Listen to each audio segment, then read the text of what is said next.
जय हिंद, वंदे मातरम। लोकशाही का गला घोट रहे हैं बार बार। अभी हम यहाँ पे अनशन के लिए बैठे हैं, तो ये स्कूल कॉलेज की तरह होता है। जैसे यहाँ पे आइए, फिर 10 बजे यहाँ आइए, फिर 5 बजे आपकी शाला स्कूल कॉलेज खत्म हो जाती है। ये लोकतंत्र है हमारे देश में। हमारे रक्षा मंत्री महोदय, प्रधानमंत्री महोदय को जब पूछने जाता हूँ तो ये महाराज बोलते हैं कि बोला आपको इनको डिटेन करो, अटैक। फिर पुलिस आती है, हमारी प्रशासन मजबूर होके बेचारी हमें डिटेन करती है। हम न्याय मांग रहे हैं यार लोकतंत्र में। लोकतंत्र बचा ही नहीं। हम मुंबई दिल्ली में भी गए थे, वो उधर जंतर मंतर के, उन्होंने बोला 2 सेक्शन में होगा, 10 बजे से लेकर 1 बजे तक, 2 बजे से लेकर 5 बजे तक। क्यों कर रहे हो? बंद कर दो, अनशन भी बंद कर दो, उसको भी गुलाम कर दो। अगर आपको न्याय नहीं दे सकता, आप कानून चलाते हो ना प्रधानमंत्री जी, वो पद छोड़ दीजिए। लोकतंत्र का गला घोटने से अच्छा पूरा कब्जा कर लीजिए भारत में, हिंदुस्तान में। पाकिस्तान के ऊपर राजनीति करते हो। नवाज शरीफ के साथ आप चाय पीने गए था, मैं चाय पीने नहीं गया था, मेरे देश के लिए गया था मैं। और यही देश की बचाने की लड़ाई लड़ रहा हूँ अभी भी। हमारे देश में कितने जवानों को पेट पे लात मारी, और सरकार वो नौकरी क्यों नहीं कर सकता देश में? रिटायर होने के बाद वो जवान नौकरी कर सकता है, पर जिसको अधिकारी द्वारा शोषण किया होता है, उसको घर भेजा होता है, वो देश में नौकरी क्यों नहीं कर सकता? वो कंपनी भी नहीं कर सकता, जॉब भी नहीं कर सकता। क्यों भाई? हम आतंकवादी क्या? जितने भी पीड़ित जवान है वो सब आतंकवादी है क्या देश में? पाकिस्तान से आने वाली सीमाएदार को आप टिकट देते हो, उसको नौकरी मिल सकती है, ऑफर मिल सकती है। हमारे जवानों को आतंकवादी बना दिया आपने। इसलिए न्याय की भीख मांग रहा हूँ लगातार। प्रशासन को भी आपने अपने कब्जे में लेके रखा है।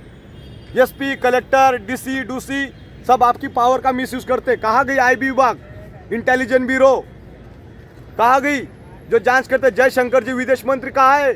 उनकी भी तलाश में निकल पड़ा हूँ मैं। न्याय चाहता हूँ, न्याय।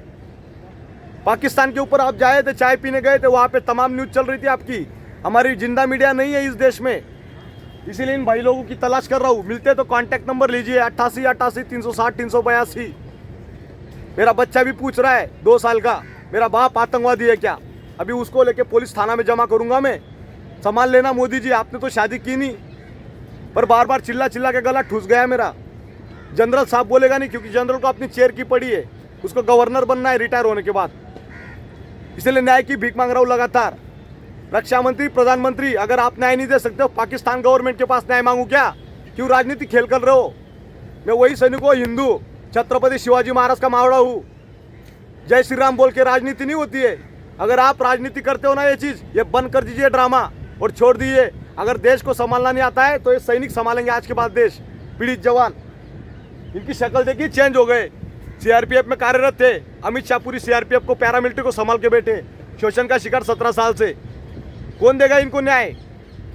घूम रहे इधर इधर कसौड़ा डाल के, और तमाशा बना के रखा है आपने। जो भी जवान बोलेगा सच्चाई, उसको सीधा ही अरेस्ट करो और जेल में डालो, ठोको।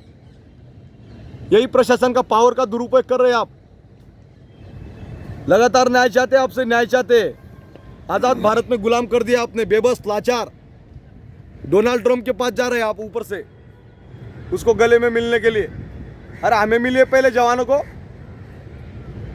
न्याय नहीं दे सकते, 3 महीने से भीख मांग रहे हैं हम आप न्याय, और अभी भीख मांगना टाइम गया अभी हो। और कोई बोलेगा ना मी ये एफटी कोर्ट, हमारे यहाँ सातारा में एक जज साहब था, उन्होंने 5 लाख रुपए ले घूसखोरी की, भाग गया हो। जज साहब जो चीफ जस्टिस था, उसी ने 5 लाख ले लिया। आप सोच लो कहाँ गया लोकतंत्र? उसको तो सरेआम लगा उधर।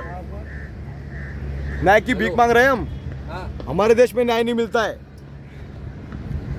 इस वीडियो को भी शेयर करना, वहां तक पहुंचाओ तमाम लोगों के सामने। कोर्ट कचहरी में जाने तो बोला, इधर कोर्ट कचहरी स्कूल कॉलेज की तरह हो गया ये पूरा सारा चीज। देखिए तामझाम।